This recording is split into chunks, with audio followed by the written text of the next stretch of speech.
Bueno, en este ejercicio nos dicen que hay que determinar el estado de esfuerzos en el punto A y B.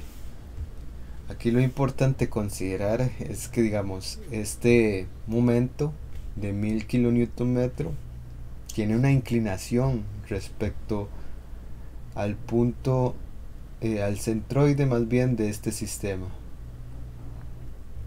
¿Y qué va a pasar ahí? Va a pasar que, digamos, este momento va a tener componentes en Y y en Z. Va a tener sus componentes.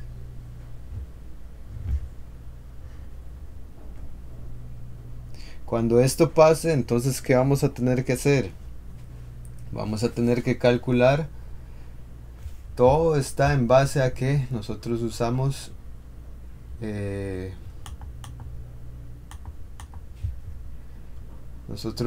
la ecuación de esfuerzo flexionante.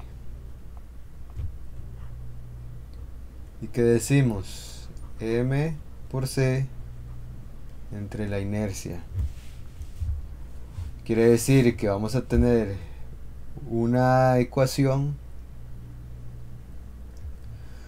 Ahorita lo desarrollo más, pero vamos a tener una ecuación donde vamos a tener una MY, porque es la que va hacia la dirección MY, pero vamos a tener que sumar otro esfuerzo flexionante con MZ, otro C y otro I. Y cuidado con esto, digamos, cuando estoy usando MY tengo que usar la inercia en I, y aquí MZ la inercia en Z, porque M es paralelo al eje Y. Pero ojo, cuidado con el C. ¿Qué C vamos a ocupar para Y? Ese C va a estar en el eje Z. Y ese C y el otro va a estar en el eje Y.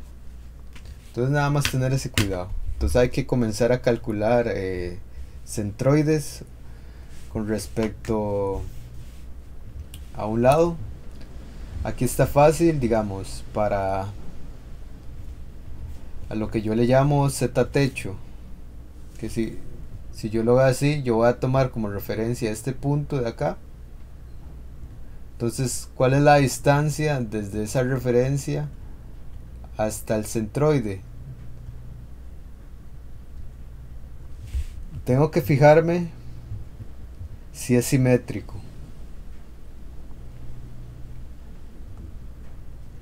Entonces, si yo hago un corte a este lado, yo noto que lo que tengo de este lado con respecto a este otro son idénticos, es como una vista en espejo.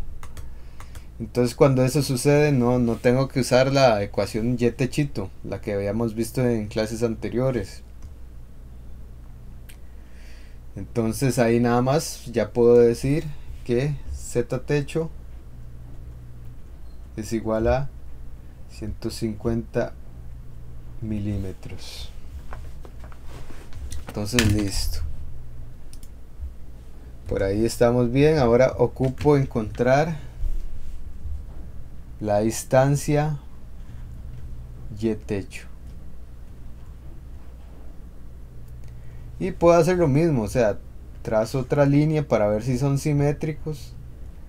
Y me doy cuenta que lo que está arriba con respecto a lo que está abajo de esa línea no es simétrico. Por lo tanto, tengo que hacer uso de la ecuación para encontrar Y techo. Entonces, yo había dicho en clase que esa ecuación era la siguiente: Y techo era igual a la sumatoria de Y minúscula sub n por el área n de las geometrías que están asociadas, y la otra sería la sumatoria de las áreas. Ok, Ok, aquí lo que pasa, digamos, podemos verlo de otra manera. Tenemos un rectángulo grande porque uno podría hacer varias cosas en estos ejercicios para encontrar el y. Podría agarrar este rectángulo, dos pequeños y el de abajo. Eso es válido también, yo podría hacerlo de esa manera y uso la fórmula. Entonces cada uno tiene sus centroides.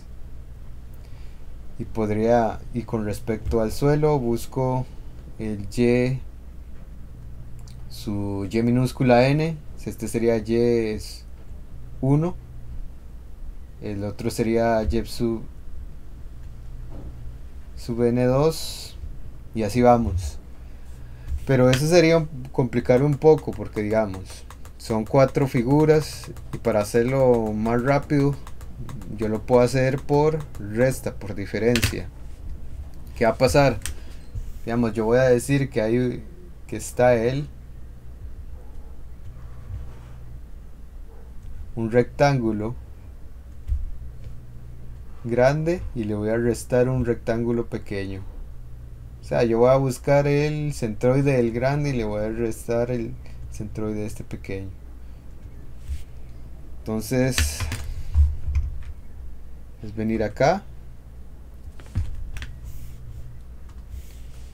el grande son 600 de altura con respecto a y, entonces la mitad son 300. Voy a manejarme en milímetros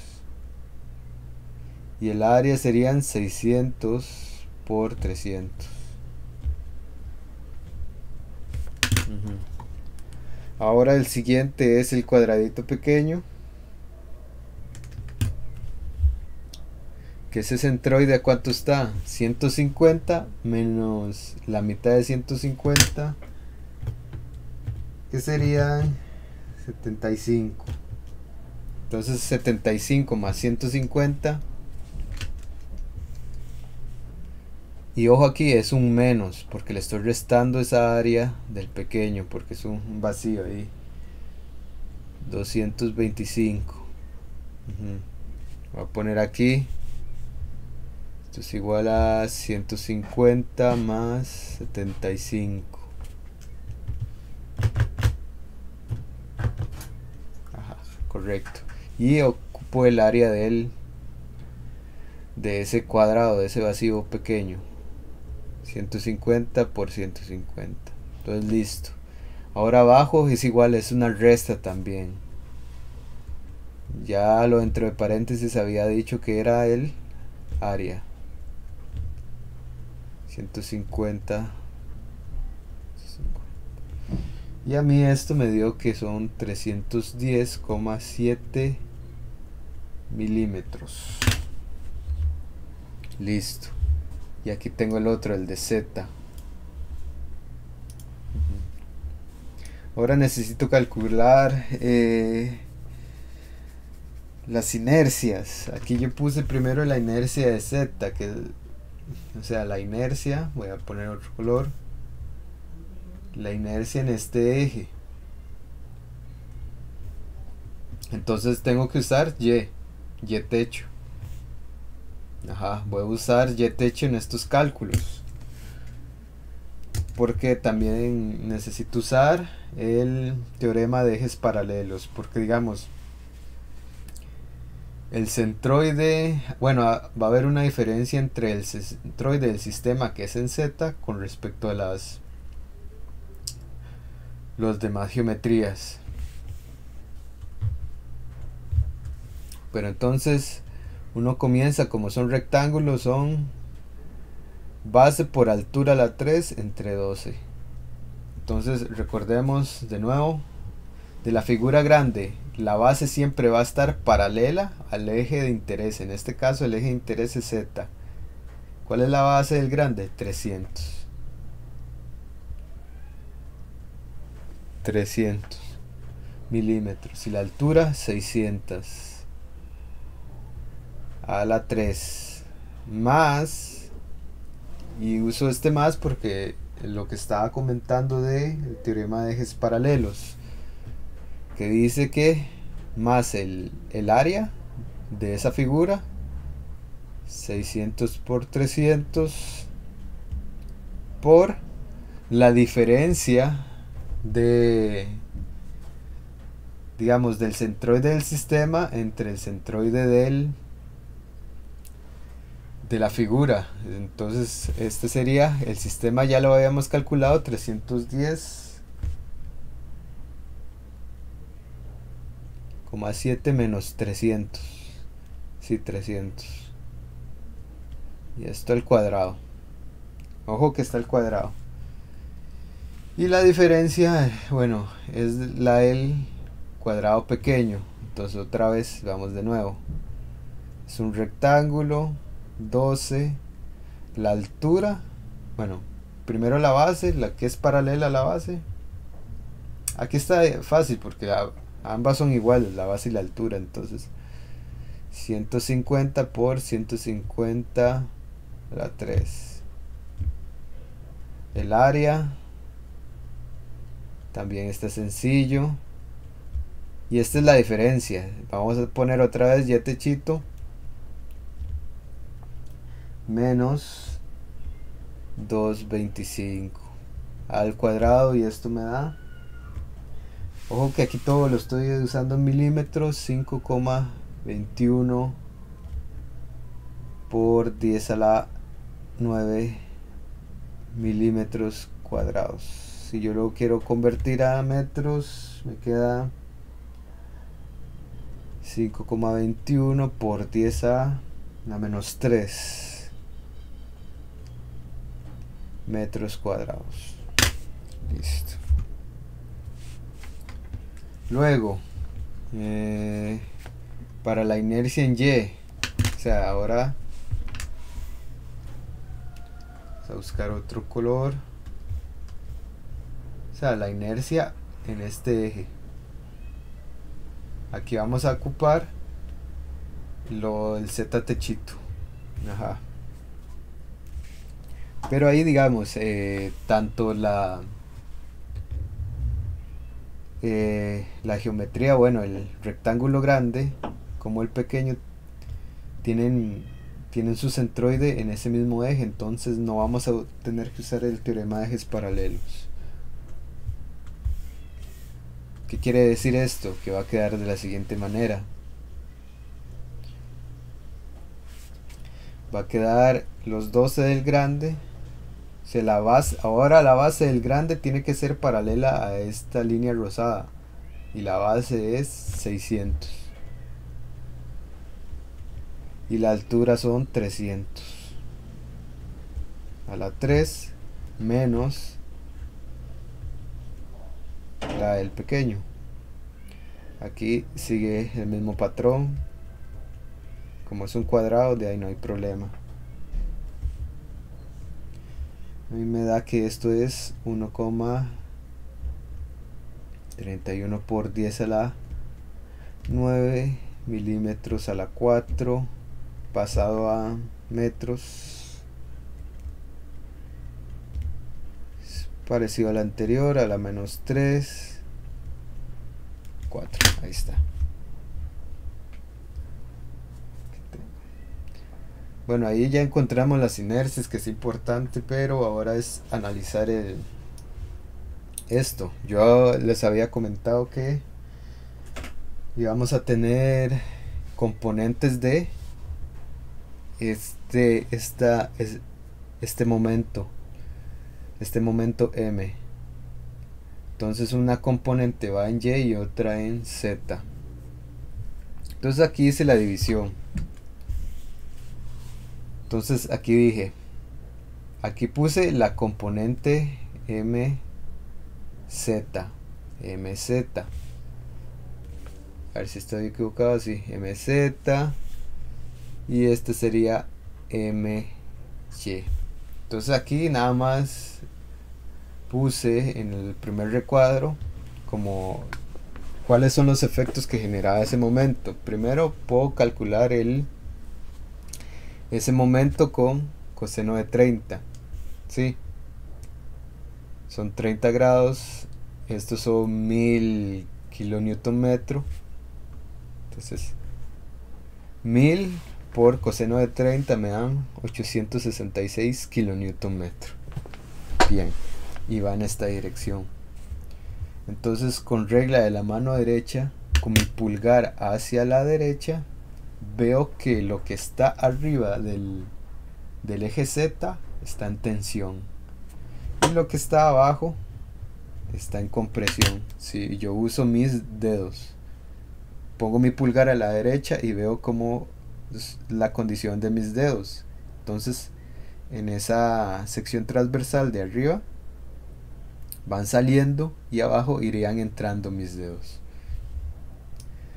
De manera similar ocurre con MY. Utilizo mi pulgar, esta vez con dirección hacia arriba, y me doy cuenta que lo que está en el lado izquierdo estaría en tensión y en el lado derecho en compresión. Y todo esto nada más aquí estoy diciendo que la suma de estos dos es la resultante esta que está como en el enunciado. Entonces, ¿qué más voy a necesitar aquí? A nosotros lo que nos interesa son la condición de esfuerzos en A. En este caso es esfuerzo flexionante, esfuerzo normal por flexión. Entonces voy a decir el esfuerzo de A en Z, voy a sumar el esfuerzo de A por Z y el esfuerzo de A según el eje Y, esa inercia en Y. Entonces aquí ya lo tenía un poco desarrollado, porque digamos, pongo MZ, que es esta primera, MZ, la inercia en Z, y lo que me va a interesar es la distancia que yo llamé CA, la distancia hasta A en Y. Sí, porque digamos esto va en Y, va en este eje Y, más MY, inercia en y distancia de A, pero esta distancia está en Z. Ya veo que está en Z esta distancia. Entonces, no, para no alargar el cuento, voy a poner aquí desarrollar esto. Entonces el momento MZ 866 por 10 a la 3.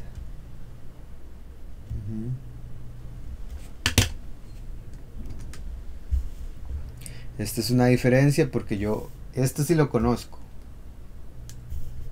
Son los 310. Esto lo conozco, son los 310,7 milímetros. Pero toda esta cara de A hasta B mide 600 milímetros. Entonces aquí nada más estoy usándolo en metros. Menos 0,317. Ajá. Y abajo la inercia en Z. En metros también. 5,21 por 10 a la menos 3. Estoy usando los metros todo. Siguiente. Uso los 500. Esto es MY. 500 por 10 a la 3 por la distancia son 150, pero estoy usando metros, entonces 150. Y por aquí, bueno, yo tengo la anotación aquí en físico que dice que es esto, la inercia. Esto a mí me dio que son 105,34 megapascales. O sea, en la calculadora me va a aparecer en pascales, pero ya haciendo conversión son megapascales. Entonces, ahora es el siguiente, MZ, a ver si es parecido. Sí, es similar. Ahora este es en el caso en el punto B. Ya voy a hacer algunas aclaraciones con respecto a eso. Entonces 866, 10 a la 3. La inercia es la misma.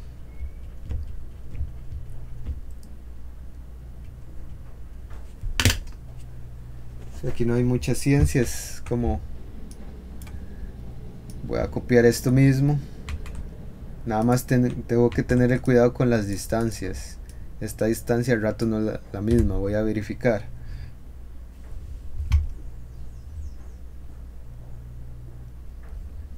La distancia de abajo va a ser yetechito. O sea que estoy viendo que la distancia de este eje Y hacia B, ¿cuánto es yetechito? Y en metros, 317. Y aquí sería, bueno, sigue siendo 150 milímetros. Y en metros es esto mismo. ¿Qué pasa aquí? Que ¿por qué yo hice estas anotaciones de tensión y compresión? Es que estas son importantísimas para saber signos. Entonces, digamos, en A no importaba, digamos, cuando calculamos esfuerzo en A no importaba tanto porque en el punto A, en ambas ocasiones estaba en tensión. Entonces yo tendría que ponerle aquí un más y un más. Ambas estaban en tensión. Pero si yo me pongo en el punto B, me doy cuenta que para el primer análisis, esto sería, aquí me dice que está en compresión, entonces yo tendría que poner un menos. Pero para el otro análisis, para lo que me genera el momento MY, me lo estaría poniendo en tensión. Entonces ahí no me cambia signo.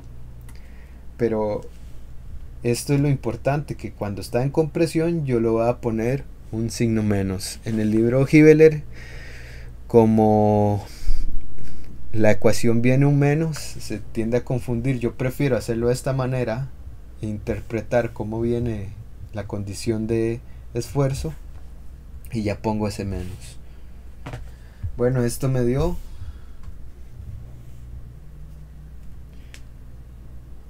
ese resultado me da que son 5,61 megapascales. Bueno, la calculadora sale en pascales, pero yo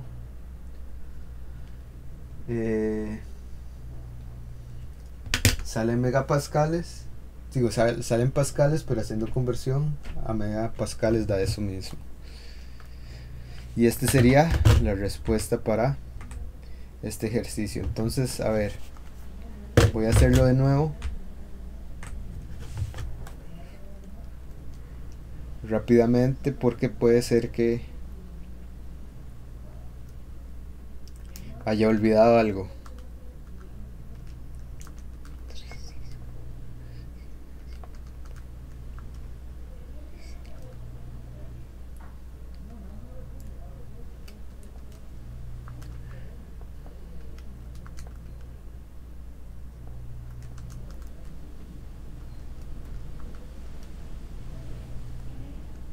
Ajá, lo tuve que hacer otra vez en la calcu, nada más para verificar algo. Ya metiendo todo esto en la calculadora me dio positivo. ¿Qué quiere decir? Que las resultantes, ya si veo este puntito en B, vamos a poner, si veo un punto aquí, quiere decir que B va a sentir pura tensión.